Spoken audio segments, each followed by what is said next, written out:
이라 아멘. 이제 구약 전체를 한번 이렇게 쭉 살펴보면은 지금부터 이제 말라기까지는 무슨 내용이죠? 계속해서 타락한 이스라엘에게 회개를 촉구하고 있어요. 얼마나 지루하고 얼마나 힘들어요. 정말로 제가 보면서 숨이 턱 막히더라고요. 그러고 마태복음 1장 1절에 보니까 거기서 숨이 탁 트이는 거 있죠. 아브라함과 다윗의 자손 예수 그리스도의 계보라. 이렇게 안 믿고 불신앙하는데도 하나님은 하나님의 뜻을 이루시는구나. 그렇다면 나는 어느 대열에 어떻게 서야 될 것인가. 그러면서 저와 여러분들은 유대인들의 가장 큰 문제가 뭐였죠? 예수님이 분명히 말씀으로 그들에게 전달하는데 그 말씀을 믿었어요? 안 믿었어요? 안 믿었어요.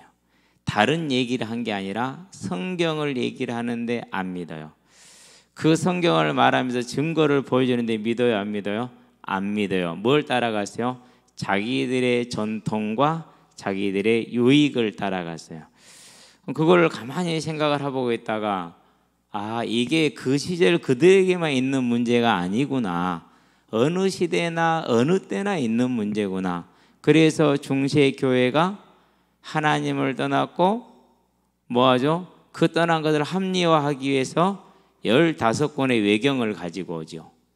15권의 그 외경을 가져오기 위해서 이제 어마어마한 노력을 동원합니다. 그 시작이 이제 70인역이에요. 70인역 번역을 해 거기에는 외경 15권을 포함을 시켜요. 벌긴역이에요. 상당히 유명한 사본인데요. 그것도 또한 외경 15권을 포함을 시켜요. 그게 왜 그러느냐? 자기들의 그 잘못된 신앙을 뭐 하기 위해서요? 증거하는 이제 그런 노력 중의 일환으로. 그래서 그런 것을 70인역이라든가 벌긴역을 상당히 좀 근원으로 삼지요.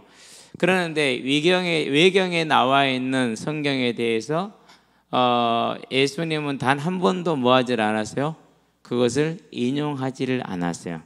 그러면 예수님 이후로 사도들은요, 사도들도 신약성경, 우리에게 지금 정경으로 되어 있는 신약성경 어디에도 그 외경에 있는 사상이라든가 윤리라든가 말씀을 인용한 게 없어요. 그런데도 지금까지도 그 외경을 인용을 해요. 왜 그러죠? 그게 이제 말씀보다는 자기의 뭘 따라가는 거, 자기들의 습관을 따라가고 자기들의 전통을 따라가기 위한 것이죠.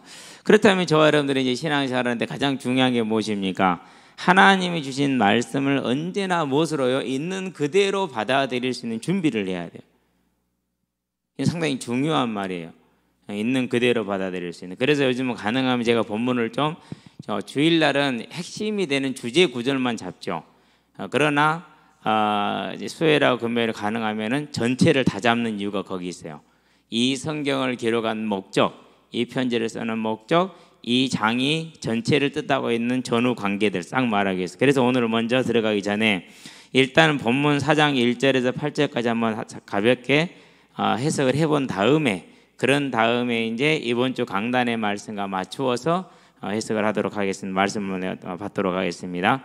자, 이제 이 전에는 그러므로라는 단어를 뭐라고 해석을 했어요? 정말로 형제들아 이렇게 해석을 했죠. 지금은 그러므로 이렇게 바꿨어요. 뭘 한 거예요? 이제 이전에 이러이러하니까 그러니까 지금부터는 이렇게 해야 된다라는 뭐가 이루어진 거죠? 이제 내용의 전환이 지금 이루어지는 장면이죠. 그러면 그전에는 뭘 말했습니까? 다른 것을 말하는 것이 아니라 감사와 데살로니가 교회를 위해서 바울이 하나님께 구하는 것을 3장까지는 얘기를 했어요. 그러고 4장부터는 뭘 얘기를 하냐? 그러니까 지금부터 형제들아 우리가 끝으로 마지막으로 주 예수 안에서 너희에게 구하고 권면하노니 그랬어요. 누구 안에서 그랬어요? 주 예수 안에서 이렇게 얘기를 했어요. 그 말은 무슨 말입니까? 하나님께 부여받은 사도의 권위를 가지고 명령하노니, 그 말은 다른 말로 표현하면 무슨 말이죠? 하나님이 너희에게 나를 통해서 명령하노니 그 말입니다. 그러니까 그렇게 읽으면 정확해요. 주 예수 안에서 너희에게 구하고 권면하노니 너희가 마땅히 어떻게 행하며 하나님을 기쁘시게 할 수 있는지를 우리에게 배웠으니 그랬어요. 그러면 배웠다라는 건 뭘 배웠을까요? 하나님을 어떻게 해야지 기쁘게 할 것인가를 배웠다는 얘기죠. 그럼 그 배움의 첫 번째는 뭐예요? 하나님을 가장 기쁘게 할 수 있는 것은 복음이죠. 그래서 복음을 정확하게 전달했다라는 얘기예요. 두 번째는 뭡니까? 그 복음을 설명하고 증거하는 데 있어서 뭐가 들어가죠? 예수님이 이 땅에서 행하셨던 모든 것들에 대한 행적이 다 들어가는 것이죠. 예수님이 이렇게 행하셨다라는 고액이 빼면 실은 재미없잖아요. 가장 이제 재미있는 이야기 중에 뭐예요? 예수님이 이렇게 행하셨다, 이렇게 말씀하셨다라는 것이 가장 이제 즐거운 이야기가 되는 것이죠. 그래서 뭘 말했을까요? 그러니까 예수님을 본받아서 우리는 어떻게 살아야 된다라는 성도의 삶을 가르쳤다라는 거예요. 그래서 데살로니가서 2장 11절, 12절, 13절에 보면은 그 얘기가 나와요. 이제 그렇게 전달했다는 얘기가 그렇게 하시고요. 너희가 행하는 바라 그랬어요. 지금도 그렇게 살고 있다라는 거예요. 그러니까 뭐 하라는 거예요? 더 많이 힘쓰라는 거예요. 근데 여기에는 한 가지 뭐가 있냐? 권면자로서의 간과하는 사실에서 일부러 그러는 거예요. 이제까지는 열심히 해왔는데 왜 지금 안 해? 실은 그 말이에요. 이제까지 잘해왔잖아. 근데 왜 지금은 안 하냐고. 그러기 위해서 지금 얘기를 하는 거거든요. 그럼 내용 밑으로 내려가면 나오겠죠. 이제 우리가 주 예수로 말미암아 너희에게 무슨 명령으로 준 것을 너희가 아느니라. 여기서 명령이라는 것은 우리가 주로 언제 쓰는 거죠? 군인들이 쓰는 것이죠. 그렇죠? 그래서 이 단어도 마찬가지, 이 명령이라는 단어도 군사 용어를 바울이 갖다 끌고 왔어요. 그래가지고 썼습니다. 그러면서 뭐 한 것입니까? 주 예수로 말미암아 그랬어요. 예수님을 통하여 예수님께서 주신 것이다라는 것이죠. 그러니까 자기 개인의 생각을 말한 게 아니라는 거예요. 하나님의 명령이라는, 하나님의 말씀이라는 거예요. 그러니까 데살로니가 교회가 어떻게 해야 되죠? 이제 나의 틀린 것을 버려놓고 잘못된 가르침을 떠나서 이 명령에 순종을 해야겠죠. 그래서 계속 주 예수 안에서 주 예수로 말미암아 곧 주 예수를 통하여 이렇게 사도 바울이 말하고 있는 이유가 거기에 있는 것입니다. 그러면 저와 여러분들도 이 내용을 어떻게 해야 되죠? 하나님의 명령으로 받아들여야죠. 다른 해석하지 말고 그대로 받아들이시면 됩니다. 자, 하나님의 뜻은 이것이니 너희의 거룩함이라 곧 음란을 버려 그랬어요. 자, 그러면은 하나님 우리에게 거룩함을 요구하신 이유는 뭐죠? 내가 거룩하니 너희도 거룩하라고 에레미야서 11장 44절 45절에 19장 2절에 그렇게 말씀을 하고 계시잖아요. 마태복음 5장 48절에 그렇게 말씀을 하고 계시잖아요. 베드로전서 1장 15절 16절에 그렇게 말씀을 하고 계셔요. 내가 거룩하니 너희도 거룩하라 이렇게 말씀을 하고 계세요. 그래서 이제 뭘 말합니까? 하나님의 뜻은 하나님의 거룩하시니 너희의 거룩함이라 이렇게 했는데 이 거룩함이라는 단어를 잘 봐야 돼요. 자, 성도는 무슨 말이냐면요. 아기오시네라는 그런 단어를 쓰고 있어요. 이것은 거룩한 존재라는 말이에요. 성도는 거룩한 존재.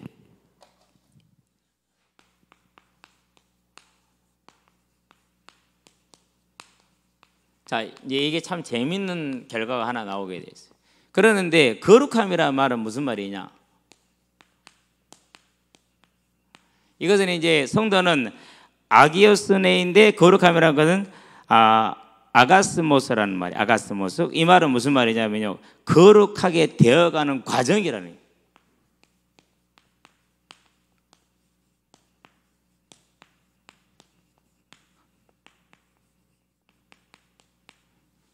둘의 단어가 좀 어폐가 있지 않아요?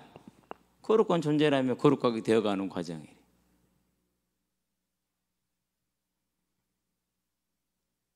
무슨 말이죠 이게 지금? 무슨 뜻이죠? 그래서 이것을 칭의다 이렇게 해주는 거예요. 무슨 말이죠? 실은 의로운 존재가 아니에요. 의로운 존재가 아니에요. 그런데 뭐 해주는 거예요? 의롭다고 봐주는 거예요. 그래서 이걸 뭐라고 그래요? 은혜의 시대라고 그러는 거예요. 그렇기 때문에 성도는 거룩한 존재로 끝난 거예요. 구원이 이루어진 거죠. 근데 거기서 멈춰요? 아니요. 그리스도의 장성한 믿음에 뭐라고 그랬어요? 도달하라고 그랬죠. 그것을 다른 말로 표현하는 게 뭐죠? 구원을 이루라고 표현하죠. 그래서 거룩함이라는 말은 거룩하게 되어가는 과정이라는 뜻이에요. 이런 거 한마디로 표현하는 게 뭐지? 이걸 성화라고 그렇게 얘기를 하는 거예요. 성경은 계속 지금 이 얘기를 누가 하고 있는 거예요? 누구의 명령으로요? 주 예수 안에서 주 예수로 말미암아. 그러니까 사람의 가르침과 사람의 예로 이걸 폐할 수 있어요, 없어요? 폐할 수 없는 거예요. 근본이에요, 이게 지금. 근본. 자, 이렇게 보면은, 자, 예수로 말미암아 너에게 무슨 명령을 준 것을 너희가 아노라. 하나님의 뜻은 이것이 너희의 무엇이라? 거룩함이라. 그렇게 얘기해요. 뭘 버리라? 음란을 버리라. 그렇게 얘기를 하죠. 우리가 포르노 그러죠. 그 단어의 어원이 헬라에서 했어요. 포르네이아라는 말이 음란이에요. 그러면 이제 이 포르네이아라는 말은 무슨 말이냐면은요, 포르나이라는 창녀를 뜻할 때는 포르나이라고, 이 창녀하고 성행위를 하는 것을 음란이라고 표현을 해요. 일반적인 기준이 그래요. 그러는데 이제 나중에 또 금방 나옵니다. 이방인들과 그렇게 하지 말고. 그럼 이방인들은 어떻게 했느냐? 두 가지가 달랐어요. 유대인이나 기독교인하고 뭐가 다르냐면, 첫 번째는 결혼 외의 성관계를 허락을 했어요. 허용이 돼요. 결혼 외의 성관계. 두 번째, 제사 의식으로서 컬트라고 그러죠. CULT, 컬트라고. 제사 의식으로서 이 성행위가 허락이 돼요. 이 두 가지를 포함한 게 뭐죠? 그거에 이제 포르네이아라는, 바울이 지적하는 포르네이아 음란은 그 두 가지를 다 지금 지적을 하는 거예요. 그러면은 분명히 앞에서는 너희가 우리한테 배웠고 행하고 있는 바다 더욱 힘쓰라 해놓고 지금 이 얘기를 하고 있어요. 그 말은 무슨 말이에요? 처음에 너희들이 그렇게 살다가 포르네이아의 삶을, 음란의 삶을 살다가 돌아와서 버렸어요. 그런데 다시 뭐 했다는 소리예요? 또 돌아갔다는 소리예요. 다시 돌아갔다는 말이에요. 그러니까 우리가 성령을 한번 받으면 끝납니까? 안 끝납니다. 이렇게 돌아갈 수 있다라는 거예요. 돌아갈 수. 내 얘기 아니에요. 성경에 있는 이야기지. 그렇죠. 그런 다음에 이제 4절에 보니까 이렇게 나옵니다. 각각 거룩함과 존귀함으로 자기의 아내 대할 줄 알고. 근데 여기 이 구절은 상당히 좀 번역이 잘못까지는 그렇지만은 정확하지가 않아요. 자, 아내라는 단어를 쓰고 있는 스케유스라는 단어인데요. 스케유스, 이런 단어인데 영어로는 이 단어예요. 베셀, 그릇이죠. 그렇죠? 이건 그릇이라는 말이에요. 그런데 이 단어가 어떻게 쓰임을 받고 있냐면요, 용례를 볼게요. 고린도후서입니다. 4장 7절. 우리가 이 보배를 어디 담아 들었어요? 질그릇에 담았다고 그랬어요. 질그릇. 그렇죠? 질그릇이. 그런 다음에 또 이 단어를 사무엘상에서 보니까 21장 5절에 다윗이 도망을 높당에 가가지고 제사장한테 뭘 구하죠? 먹을 걸 구하죠. 그러니까 떡상에 차려진 떡밖에 없다. 그러니까 이거라도 달라고 그러니까 너희가 여자를 가까이 하지 않았으면 주겠다. 이렇게 얘기해요. 그러니까 이제 우리가 지금 집을 떠난 지 3일이 넘었다. 그러니까 그럴 시간이 없은지 3일이 충분히 됐으니까 소년들의 몸이 깨끗한 그릇이 되었다. 이렇게 얘기해요. 이게 이 두 구절에서는 그릇이라는 단어를 썼어요. 여기서 그릇은 뭘 지금 지칭하는 거죠? 우리가 이 보배를 이 질그릇에 담았으니 우리의 몸을 뜻하는 거예요. 맞죠? 예. 그런데 베드로전서 3장에 보면 무슨 뜻 이렇게 하나 나오냐면요. 베드로죠. 3장 7절에 아내를 기히 여기라고 해서 저는 더 연약한 그릇이라 그랬어요. 여기서도 연약한 그릇이라 쓰긴 했어요. 그런데 여기서 연약한 그릇은 누구를 뜻하는 것이었죠? 여기서는 아내를 뜻하는 것이었어요. 그래서 이 용례를 따라서 여기서도 아내라고 번역을 옮겨놓은 거예요, 실은요. 그러는데 아내만 그러면 하고 그럼 남편만 그러고 아내는 아니에요? 그렇죠. 그건 아니죠. 하나님 안에서는 남편과 아내가 뭐예요? 같아요. 다르지 않아요. 그래서 어떻게 해석하는 게 좋죠?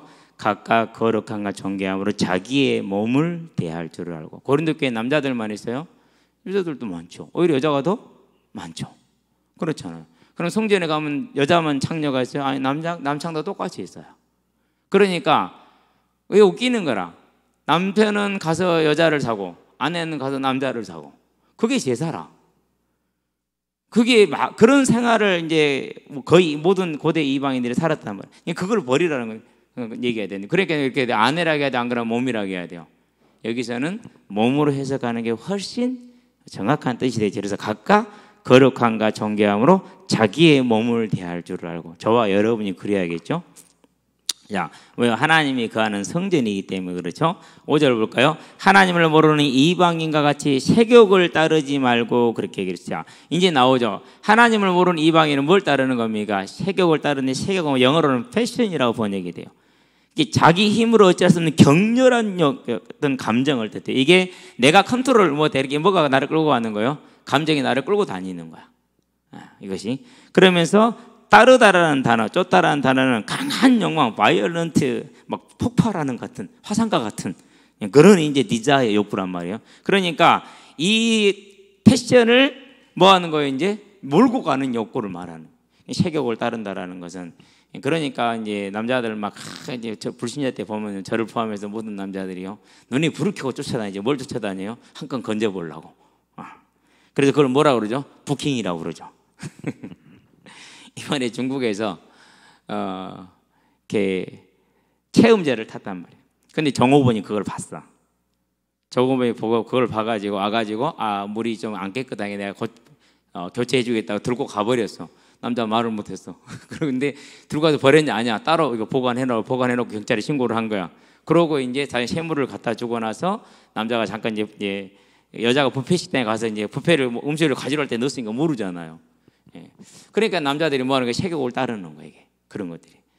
참 다행이지. 그렇게 해서 이제 남자는 경찰에 잡혀가고, 그러고 물을 검사해 보니까 체험지가 나오잖아요. 그래서 이제 빼도보고 증거가 돼서 이제 그렇게 됐는데요. 그러니까 이런 것들이 세상에서는 가득 차 있다는 게, 이런 이방에 뭘 따르지 말라는 거예요? 풍습을 따르지 말라라는 것이죠. 그렇죠? 그런데 이제 이 말은 지금 고린도 교회가 뭐 하고 있다는 소리입니까? 또 다시 1절에서는 분명히 왔었는데 다시 옛날로 돌아가 보고 있다는 사실을 말하고 있죠. 6절입니다. 이 일에 분수를 넘어 그랬어요. 분수를 넘는다는 말은 무슨 말이에요? 경계를 넘어간단 말이에요. 무슨 경계를 넘어갔어요? 가정이라는 경계를 넘어갔다라는, 가정이라는 경계를. 형제를 해하지 말라. 형제가 아니라 이웃을 해하지 말라 이래야 돼요. 네 이웃을 뭘 탐하지 말라고 그랬으니까. 네 이웃을 탐하지 말라고 그랬으니까. 그래서 이제 여기서 형제라고 그러니까, 그러면은 남의 유부녀를, 그러면은 처녀는 괜찮냐? 처녀는 괜찮아요, 안 괜찮아요? 그게 그런 말이 똑같은 거지. 안 되는 것이죠. 그렇죠? 그래서 이웃을 해하지 말라. 이는 우리가 너에게 미리 말하고 증언한 것과 같이 2장 11절, 12절, 13절을 말합니다. 이 모든 일에 주께서 신원하여 주심이라 그랬어요. 신원이라는 말은 복수라는 뜻이에요. 복수. 어벤져. 그래서 우리 영화 나왔죠. 어벤져스.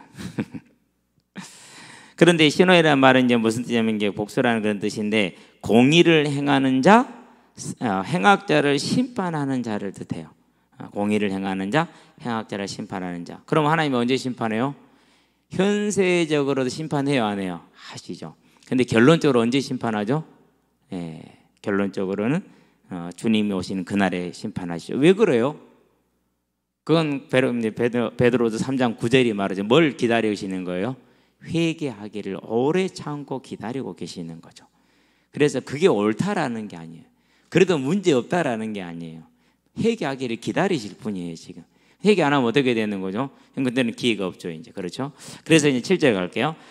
하나님이 우리를 부르심은 부정하게 하심이 아니요 거룩하게 하심이니. 자, 이것을 이제 원어 그대로 한번 해석을 해볼게요. 하나님이 우리를 부르신 것은 부정함에 이르게 함이 아니요 거룩함 안에 거하게 하려 함이라, 이렇게 돼요. 그래서 부정하게라는 뭐뭐에게로라는 그런 에피라는 전치사가 지금 붙어 있어요. 우리는 거의 다 빼더라고요, 보니까 번역을 할 때는. 그래서 부정함으로 가게 하는 것이 아니고 거룩함 안으로, 거룩함 안에 거하게 하는, 다른 말로 표현하면은 성화되어가는 성도들로 부르심을 입었음이, 이렇게 해석을 해야 돼요. 왜요? 앞에서 거룩함이 뭐라고 그랬어요? 거룩하게 되어가는 과정이라고 그랬잖아요. 그러니까 성화되어가는 성도들로 우리를 불렀다는, 더욱더 성장해 가고 아름다워져 가는 그런 성도로 저와 여러분을 불렀다라는 것을 지금 말하는 것이죠. 그게 뭐라고요? 그게 하나님이 저와 여러분을 부르신 뜻이라는 거예요. 자, 그러면은 처음부터 어떻게 배워야 됩니까? 하나님이 나를 위해서 십자가라는 그 고통을 당하신 데는 이 이유가 있구나라고 이렇게 배워야 되겠죠. 그렇죠? 그래야 뭐가 서는 거예요? 그래야 둑이 하나 만들어지는 거예요. 그 둑이 클지 작을지는 몰라요. 그 사람이 어떠한 하나님의 은혜 안에, 어떠한 하나님의 심지 안에 있느냐에 따라 그 둑이 클 수도 있고 작을 수도 있어요. 그러나 계속해서 이 둑을 뭐하죠? 성화되어 간다고 그랬잖아요. 둑을 뭐예요? 보강해 나가는 거예요. 그렇죠? 지금 중국에서 어마어마한 비가 내렸어요. 지금 40일째. 그런데 아직까지 그래도 지난번처럼 거의 2억 명에 이르는 수재민이 나오지 않고 한 4천만 명밖에 안 나왔어요. 왜? 뭐가 버티고 있어서 그래요? 샨샤댐이라는 이 댐이 버티고 있어서 그나마 지금 잘 버티고 있는 거예요. 저는 이게 끝까지 버텼으면 좋겠어요. 그 밑에 원전들 어쩌라고. 다 어디로 와요? 중국은 서고 동저예요. 동저 서고예요. 그러니까 우리 서해안 쪽 그쪽 있죠. 거기가 낮아. 그러고 저쪽 이렇게 서쪽에서 동쪽으로 물이 흘러나와서 우리 서해로 와요. 그럼 원전 터지면 어디로 와요? 우리한테 오는 소리. 그래서 중국의 오염이 다 우리 쪽으로 오는 거예요. 지금 바다를 거쳐서. 그러니까 우리도 지금 빨리 기도해 줘야 될 형편이 있어요. 저것 죽으면 우리도 같이 죽게 생겼어요. 근데 이 샨샤댐이라는 이 어마어마한 댐이 버티고 있으니까 40일이 넘는 저 어마어마한 폭우 속에서 뭐하고 있는 거예요? 그나마 버티는 거예요. 저와 여러분들이 이 뭘 쌓아가는 겁니까? 이 제방을 지금 성화되어 간다는 거, 제방을 쌓아가는 거예요. 더욱더 견고한 제방을 쌓아서 세상이라는 음란이라는 것이 저와 여러분의 하나님의 성전을 더럽히지 않도록 지켜나가시게 되길 바랍니다. 하나님이 언제나 우리를 붙들고 계시고 붙들기 원하신다. 나가면 된다라는. 그래서 하나님이 원하는 게 그거라고 그랬잖아요. 거룩함에 성화되어져 가는 성도들로 부르심을 입었으니 그러므로 저버리는 자는, 저버렸다는 말은 무슨 말입니까? 다시 이방인들 5절이죠. 하나님을 모르는 이방인 같이 세격을 따르는 자는, 그런 말이 되겠죠. 사람을 저버림이 아니요 너희에게 그의 성령을 주신 하나님을 저버리심. 사람을 저버렸다는 말은 무슨 말이죠? 그리스도 예수 안에서 그리스도로 말미암아 너희에게 이미 말한 바고 가르친 바요 너희에게 우리에게 배운 바라고 그랬죠. 누가 가르쳤다는 얘기요? 바울과 그 일행이 가르쳤다는 소리죠. 그러면 거기서 사람은 누구를 말해요? 바울과 그 일행을 말하는 것이죠. 그래서 바울을 버리는 게 아니다, 하나님을 버리는 것이다. 그 말은 그러면 이제 뭐가 있다는 소리예요? 이게 그렇게 만드는 누군가가 있다라는 말이잖아요. 그게 영지주의자들일 것이라고 역사가들은 얘기를 해요. 영지주의자들이 뭐라고 했죠? 핵심이 영적인 것을 중요시 여기고 육적인 것은, 육은 아무것도 아니야. 그래서 하나님은 이 육의 세계를 만들지 않아서 하등신인 예수가 만들어서, 그래서 예수는 하등신이지 하나님이 아니야. 육을 악한 것을 만들었으니까. 그래서 이 육이 행하는 것은 판단의 기준에 들지도 못해. 네가 어떻게 살든지 간에 네 육은 상관이 없는 거야. 그러니까 뭐 할 수 되는 거예요? 육신이 원하는 대로 살면 돼. 그걸 다윈이 지나라고 똑같은 내용이죠. 무슨 짓을 해도 괜찮은 거야. 그래서 다시 뭐로 돌아가 버린 거예요? 이전에 불신자 상태로 돌아가 버린 거야. 지금 데살로니가 교회에서. 그런 자들을 향해서 지금 이렇게 강하게 얘기를 하고 있는 것이. 그래서 나의 가르침, 우리의 가르침이 예수로 말미암은 것 아니냐. 그러니까 우리를 버린 게 아니고 누구를 버린 거라고? 예수를 버린 거다. 하나님을 버린 것이다. 이렇게 지금 얘기를 하는 것이죠. 자, 그러면은 여기에서 사도 바울이 데살로니가 교회들한테 원하는 게 뭐죠? 지금 그들의 삶이 뭐에 이르기를 원해요? 거룩함에 이르기를 원한다고 그랬죠. 즉 성화되어져 가는 삶 가운데 서기를 원하는 것이죠. 자, 이걸 가지고 저와 여러분들은 이번 주 이제 말씀과 함께 연결 한번 해보도록 합니다. 첫 번째입니다. 하나님의 형상입니다. 뭐 항상 얘기를 하는 것이지만 다시 한번 점검을 해요. 하나님 형상이 뭡니까? 하나님은 스스로 말씀하죠. 나는 사랑의 하나님, 하나님은 사랑이시라, 이렇게 얘기를 하죠. 그래서 뭐라고 하죠? 그 하나님의 형상에는 사랑이 가장 크죠. 요한복음 3장 16절 하나님이 세상을 이처럼 사랑하사. 그렇죠? 로마서에 보니까 5장 8절 우리가 아직 죄인 됐을 때 그리스도께서 우리를 위하여 죄인을 위하여 죽으심으로 하나님께서 우리를 향한 당신의 사랑을 확증하셨느니라, 그렇게 얘기를 하죠. 요한 1서 4장 8절에 이렇게 하나님은 뭐라고 그랬어요? 우리가 서로 사랑하자. 사랑하지 않는 하나님을 알지 못하나니 하나님은 사랑이시며, 이렇게 얘기하잖아요. 그렇죠? 하나님의 형상 중에 속성이 뭡니까? 하나님의 형상을 알기 위해서 하나님의 속성을 보면 그것이 사랑이라는 사실. 그래서 하나님 형상, 그 속성을 얘기를 할게요. 그 중에 가장 독보적인 게 사랑이에요. 그 다음이 뭡니까? 그 다음이 거룩이라. 그렇죠. 그래요. 레위기 보니까 11장 44절 45절에 나는 거룩한 하나님이라 그렇게 얘기를 하죠. 두 번을 연속 반복해요. 19장 1절도 마찬가지. 나는 거룩한 하나님 이렇게 얘기를 하죠. 마태복음도 마찬가지예요. 5장 48절 마지막 절이죠. 하나님은 거룩하신 하나님이시라 그렇게 얘기를 하고 있죠. 베드로전서도 마찬가지죠. 아까 얘기를 했지만은 1장 15절 16절 거룩한 하나님으로 그러므로 각각 뭐죠? 추악함을 버리고 거룩함을 이루자 이렇게 얘기를 하잖아요. 하나님의 형상은 뭐예요? 하나님의 형상 그 속성은 거룩이에요. 그런 다음에 하나님의 형상이 뭡니까? 속성이 그게 공의예요. 만약에 이 공의가 없으면 하나님의 심판은 공의롭지 못한 심판이 되겠죠. 이 공의 없으면 예수님의 십자가에 죽지 않으셔도 괜찮아요. 그냥 멋대로 하면 되니까. 그런데 하나님이 정해놓은 기준이 뭐예요? 공의예요. 그래서 하나님은 뭘 사랑한다고 그러지? 이사야서 보니까 30장 18절 61장 8절에 나는 공의를 사랑하며 그렇게 얘기를 하시죠. 이 공의를 하나님을 사랑하시는 하나님을 따라서 뭐 하니까는요, 심판할 때 요한복음 5장이죠. 18절인가요? 심판할 때 나의 심판은 뭐하다 얘기합니까? 나의 심판은 의롭다 30절 보니까 얘기합니다. 그렇죠. 그래서 하나님의 형상, 하나님의 손은 사랑이고 거룩이고 공의이고 요게 이제 하나님이 가지고 있는 것이죠. 그러면은 이 하나님 형상으로 지음받은 저와 여러분이 뭘 가지고 있다는 겁니까? 우리가 이 사랑 안에 거룩한 가운데 거할 때만이 뭐 할 수 있다는 이유요? 그래야만이 임마누엘을 누릴 수 있다는 거예요. 그게 임마누엘이에요. 그래서 저와 여러분들이 이 하나님의 속성, 형상인 것 사랑과 거룩과 공의 그 중에서 뭡니까? 가장 중요한 게 어느 정도 버릴 수 없지만은 이 거룩함에 거할 때 하나님과 함께 할 수 있는 것이죠. 그래서 하나님 형상에서 우리 함께 할 수 있다는 것은 뭘 뜻하는 것입니까? 저와 여러분이 하나님 형상을 유지했다라는 회복했다라는 것이죠. 자, 이걸 잃어버렸어요. 어떻게 잃어버렸어요? 이게 큰 이번입니다. 자, 창세기죠. 3장 1절에 6절에 이렇게 사단이 속였어요. 거짓말했어요. 아담이 탐심의 눈이 멀었어요. 무슨 탐심입니까? 무슨 교만입니까? 스스로 하나님이 되고자.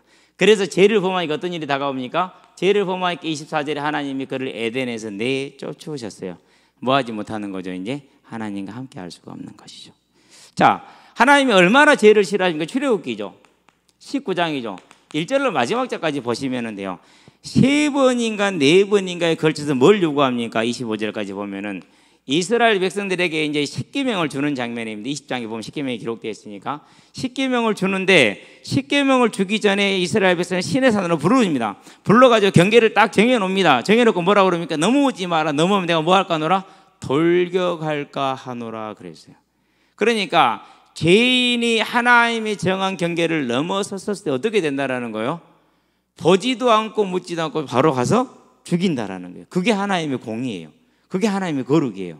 자, 이 하나님의 거룩이 있는데 사람이 죄를 범해버렸으니 어떻게 됐겠어요? 이제 하나님과 함께 있을 수 있어요, 없어요? 함께 있을 수가 없는 거예요. 절대 못 있죠. 그렇죠.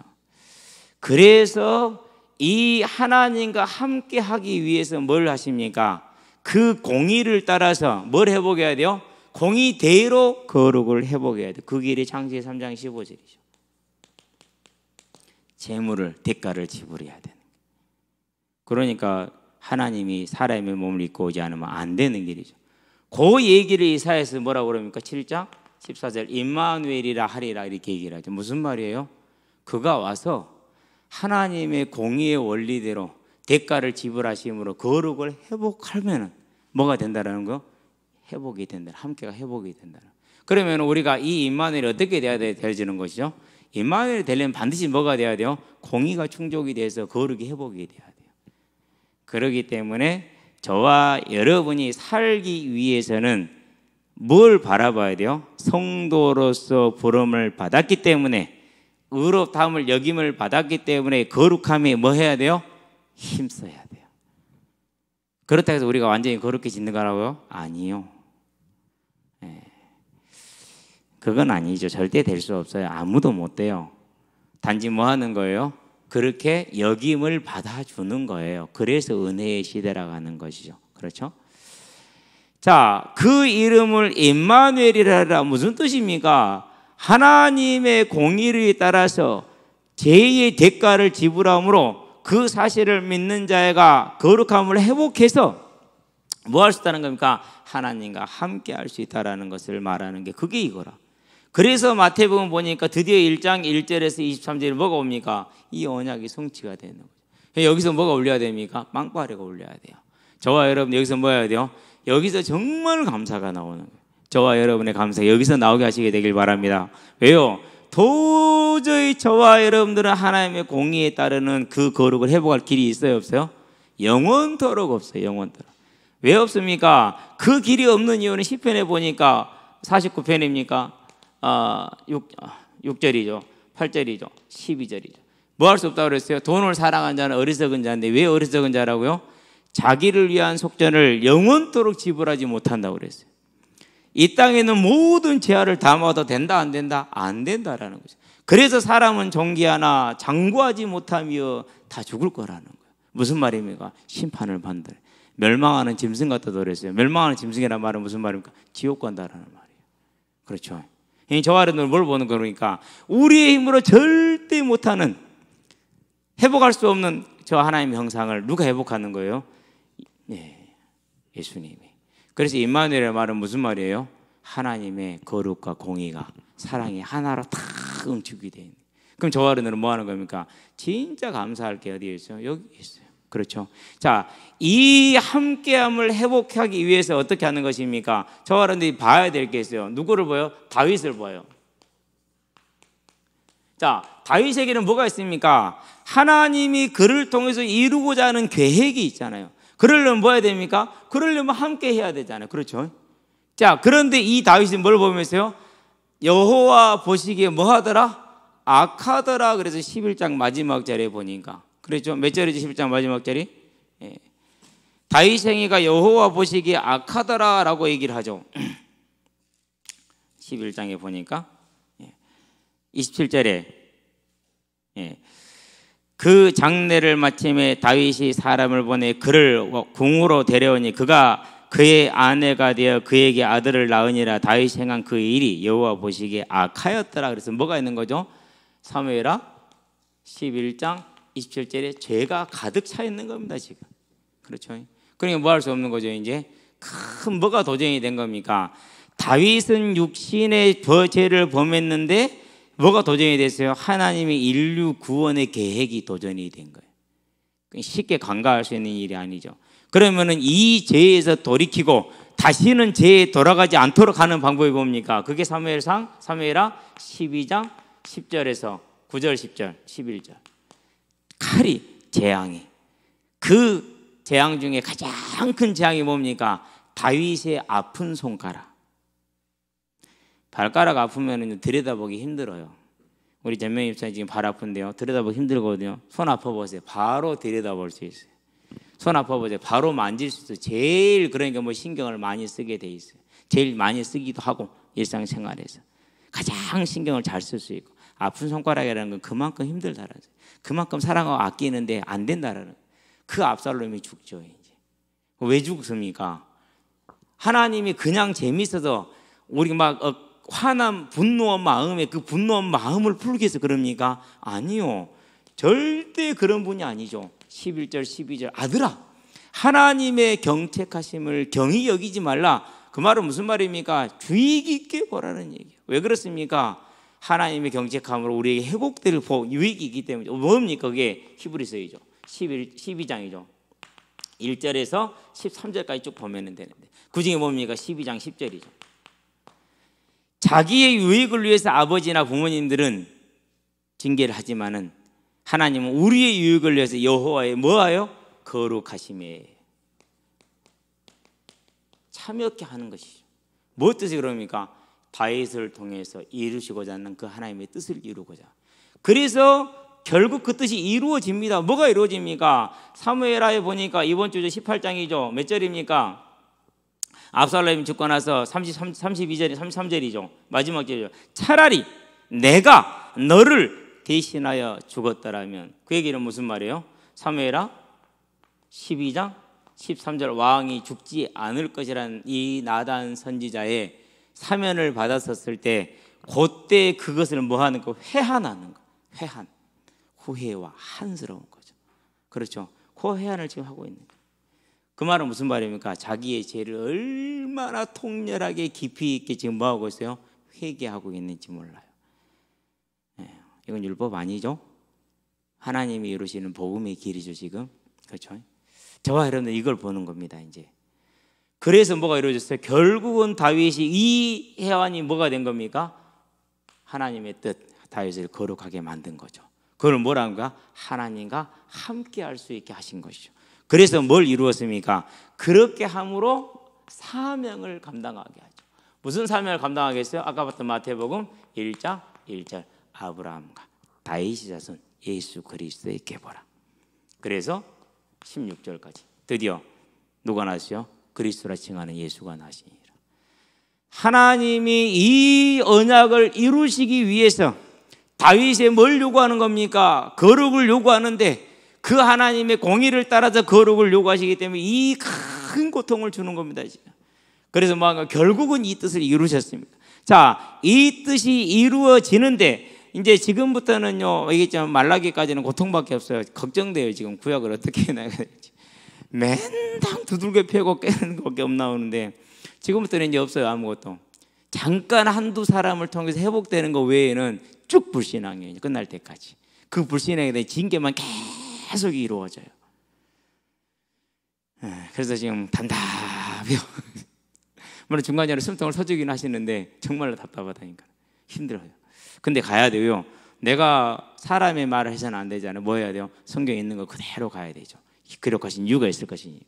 자, 이렇게 하나님이 다윗을 징계하심으로 뭘 이루셨습니까? 하나님의 뜻을 이루셨죠. 중요한 게 있어요.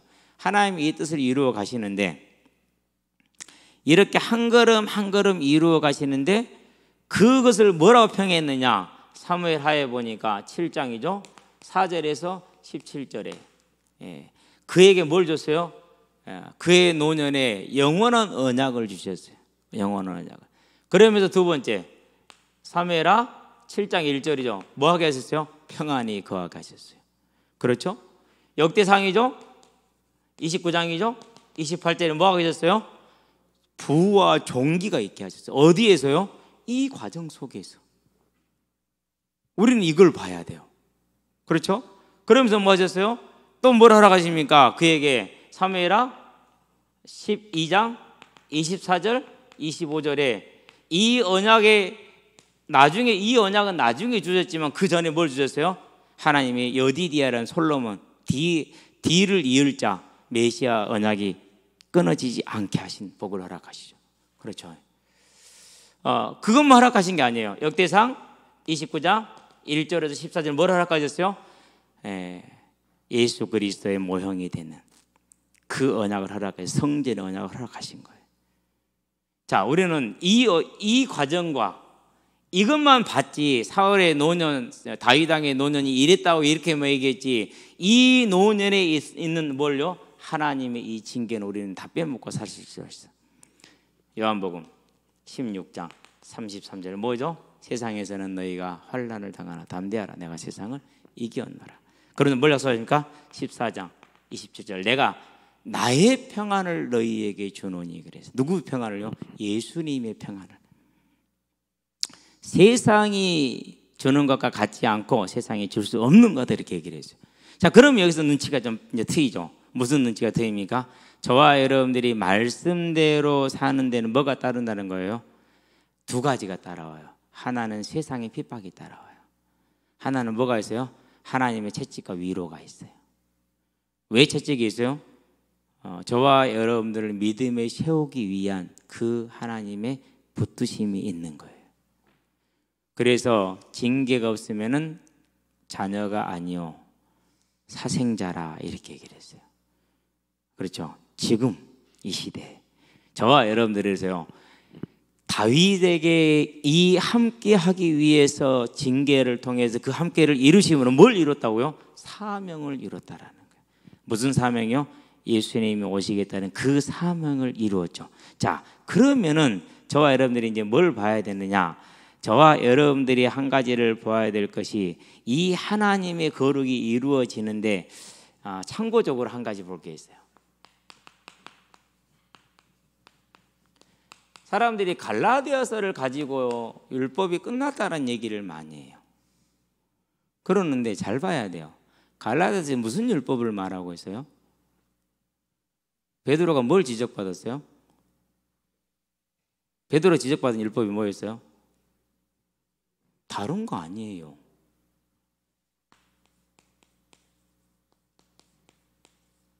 이거 지적받은 거예요.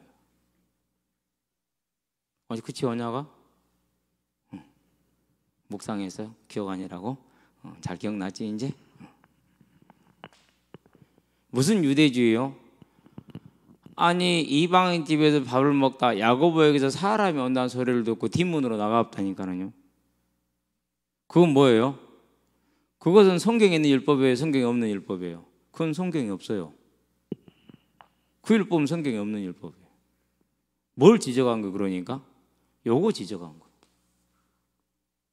그러면 율법에는 행위 율법이라는 것인데요, 크게 두 가지로 나눠요. 제사율법이 있어요. 하나는 뭐가 있어요? 하나님을 섬기며 사는 윤리율법이 있어요. 제사율법은 어떻게 됐어요? 완성이 됐어요. 윤리율법은 어떻게 됐어요? 완성할 수 있게 됐어요.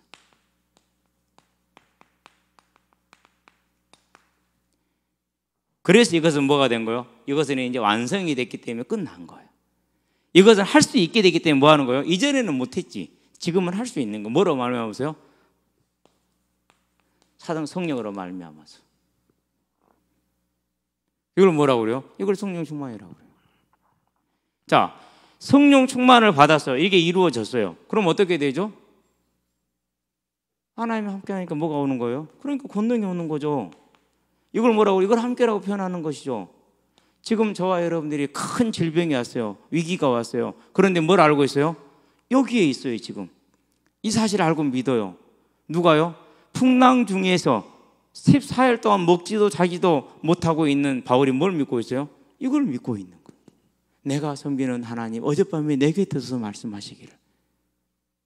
그러니까 뭐가 되죠? 그게 권능 아닙니까? 그렇죠. 한 명도 죽었어 안 죽었어요? 270명 단 한 명도 안 죽었어요. 그걸 뭐라고 그래요? 이걸 믿음의 능력이라고 그래요. 그러면은 이 믿음의 능력이 어디서 왔어요?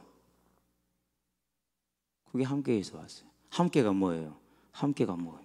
하나님 함께 할 수 있으려면 제 가운데 있으면 돼요, 안 돼요? 그렇죠? 누군가가 율법을 잘못 설명을 했어요. 우리가 잘못 오해했을 수도 있어요. 이 저와 여러분들은 뭐 해야 돼요? 이제는 하나님과 함께하는 임마누엘의 삶. 그 삶이 무슨 삶이에요? 하나님이 나와 함께 하셔야 돼. 함께 할 수 있는 삶. 그 삶이 뭐예요? 그게 오늘 지금 데살로니가 교회한테 할 말이에요. 다시 뭐 하지 마라? 돌아가지 마라. 뭐 해라? 내가 너에게 예수로 말하면서 가르쳤던 그 내용, 즉 하나님 너에게 준 말씀, 뭐에 거해라? 거룩함에 거하라. 거룩함이 뭐라고 그랬어? 아까 저게? 거룩함이 성화되어가는 과정을 거룩함이라고 그랬죠. 그 안에 뭐 해라? 열심히 힘써서 구하라. 그렇게 얘기를 했어요. 그럼 저와 여러분들 삶의 모양이 어떻게 나가야 될 건지 이제 나오는 것이죠. 그렇죠. 이 삶을 통해서 우리의 힘이 어디예요? 오직 성령이 너희에게 임하시면, 즉 임마누엘이 되면은 권능을 받고, 그 권능이 특별한, 저는 처음 예수 믿을 때 막 죽은 자 살리고 그런 게 권능인 줄 알았어요. 근데 권능 맞아요, 그게. 예. 막 불치병 고치고 그런 게 권능인 줄 알았어요. 근데 지금은요, 그거 불치병 걸리면요 그렇게 말하고 싶어요. 천국이 준비됐으니까 빨리 가시라. 걱정하지 말고. 예, 왜요? 살아봤자 뭐밖에 없어요. 모세가 그랬죠. 우리 인생이 70이요 강건하다 80일 때도 그 수고는 뭐라고 했어요? 수고와 눈물뿐이라고 그랬잖아요. 빨리 가시라고. 그냥 그게 훨씬 낫지. 그럼 저는요 아직 그럴 마음 없어요. 그래서 제가 뭐라 그랬냐, 흰머리는 위대하다. 흰머리가 늘어난 만큼 고 하나님의 부르심이요 다가오더라고요. 아 맞아, 이게 더 좋은 거구나. 그 느낌이 사실적으로 와요. 이제 감정이 바뀌는 거죠. 가치가 바뀌는 거죠. 그렇죠. 아직 우리 청년들한테는요 먼 나라 얘기요. 그렇지만 뭘 알고 있는 거예요? 캐논.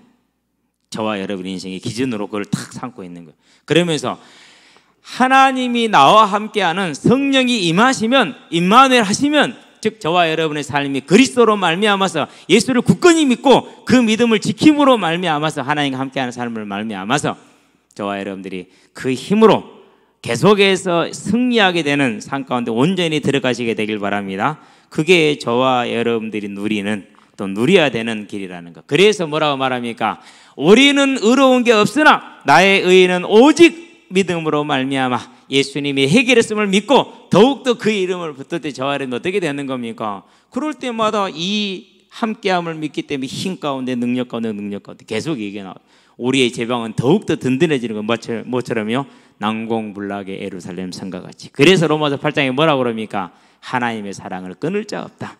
그 사랑 안에 근든히 서기를 주의 이름으로 축원드립니다. 기도합시다. 살아계신 아버지 하나님, 우리가 연약하고 부족한 것을, 죄인인 것을 주님이 아시고 우리를 위하여서 십자가를 지심으로 우리의 의를 이루어 주셔서 그 사실을 믿는 자에게 의롭다 하시고 그래서 성도로 불러주신 다음에 이제 우리를 거룩하며 힘써 가라 하셨으니 성도의 길을 힘써 가게 붙들어 주셔서 언제나 하나님과 함께하는 임마누엘의 권능의 삶을 누림으로 어디에서나 어떤 상황에서나 그리스도의 증인으로 섬으로 바울과 같이 재림의 성취의 주역으로 마지막 주절에서는 하나님의 일꾼들 되게 하시기를 그리스도 예수의 이름으로 기도합니다. 아멘.